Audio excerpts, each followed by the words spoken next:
अस्सलाम वालेकुम नाज़रीन, आऊं आहियां अनवर अली सोलंकी ऐं अवां ॾिसी रहिया आहियो सिंधी शूज़ न्यूज़ टीवी। ख़बर शामिल कंदासीं तालका सक़रंड खां एहसन सोलंकी जी।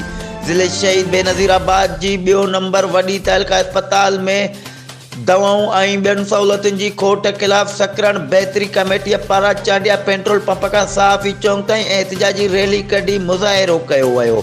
उन मौक़े ते कमेटी जे चेयरमैन रज़ा मोहम्मद चांडियो, हाजी रफ़ीक अहमद खानज़ादा, सरपरस्त आला सक़रंड, प्रेस क्लब मोहम्मद सिद्दीक मंगियो, शहरी इत्तेहाद जे सरपरस्त आला सैयद एहसान शाह, JUI जे अब्दुल रशीद परियाड़, खैर मोहम्मद चन्ना, सदर शहरी इत्तेहाद मोहम्मद मुराद खानज़ादा ऐं ॿियनि चयो त तालका अस्पताल सक़रंड में 2 महीननि खां दवाऊं अणलभ आहिनि। सवें मरीज़ इलाज खां सवाइ वापसि हलिया वञनि था। डॉक्टरनि जी खोट सबबि ऑपरेशन नथा थियनि। गाइनीअ जे शोबे में मेडिसिन्स न आहे।